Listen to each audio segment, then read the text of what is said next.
Petite vidéo rapide après réception de vos innombrables demandes. Voici donc la vidéo la plus demandée cette semaine.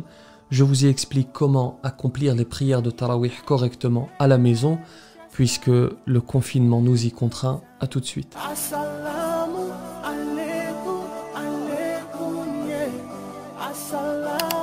Bismillahirrahmanirrahim. Assalamu alaikum wa rahmatullahi wa barakatuh.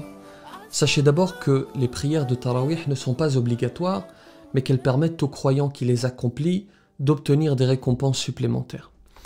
Première question, à quel moment doit-on les accomplir?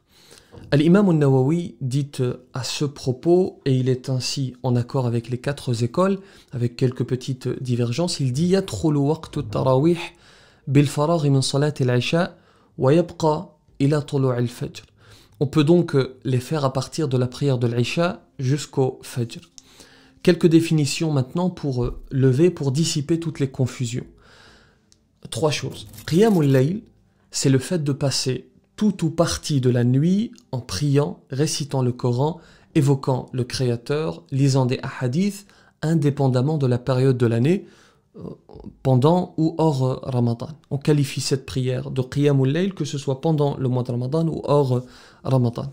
At-tahajjud, c'est le fait de prier une partie de la nuit, prier uniquement cette fois-ci, c'est le fait de prier une partie de la nuit après avoir dormi, indépendamment de la période de l'année. Ainsi, tout tahajjud est un Qiyamul layl, mais tout Qiyamul layl n'est pas forcément un tahajjud. Quant au tarawih, c'est le fait de passer la première partie de la nuit ou toute la nuit en priant, récitant le Coran, évoquant le Créateur, lisant des hadiths, spécifiquement pendant le mois de Ramadan. Ainsi, tout tarawih est un Qiyamul layl, mais tout Qiyamul layl n'est pas forcément un tarawih. Deuxième question, combien faut-il faire de prières?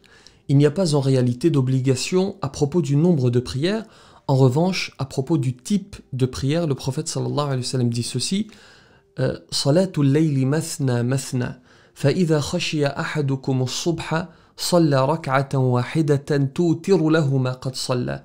La prière de nuit se fait en deux rak'at, et si l'un de vous craint l'arrivée de l'aube, qu'il prie une rak'a qui rendra impair le nombre de rak'at qu'il aura prié. La seule obligation donc, c'est de faire par deux unités de prière. Si je souhaite faire 3 prières au total par exemple, je fais 2 unités et je clôture, puis 2 et je clôture, et enfin 2 et je clôture. Et après tout ceci, je fais ce que l'on appelle al-witr, c'est une prière particulière dont on va parler dans un instant, Inch'Allah. Sachez tout de même qu'il est rapporté que le prophète sallallahu alayhi wa sallam faisait 11 unités de prière, mais nous ne sommes pas obligés de faire ainsi tant que nous les accomplissons, deux par deux. Je rajoute qu'il est préférable de prier tous les soirs, mais ce n'est pas obligatoire. Troisième question, quand faut-il faire la prière de Al-Witr? Al-Witr, c'est une prière impaire que l'on fait pour clôturer la prière de la nuit. On dit impaire parce qu'elle est composée soit d'une unité, ou de 3, ou de 5, ou de 7, ou de 9. Généralement, on ne fait qu'une seule unité. Il faut la faire après le tarawih et avant la prière du matin.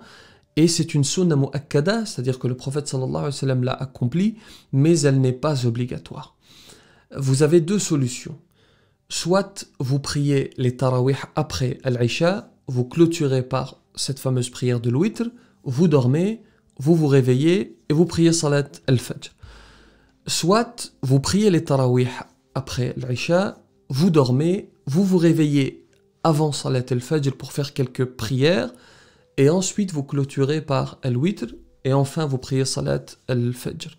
Sachez que vous ne pouvez pas la faire deux fois, cette prière de l'witr, vous ne pouvez pas la faire deux fois dans la même nuit, parce que le prophète sallallahu alayhi wa sallam a dit dans une tradition prophétique, La witrani fi layla, on ne fait pas deux witr dans une nuit.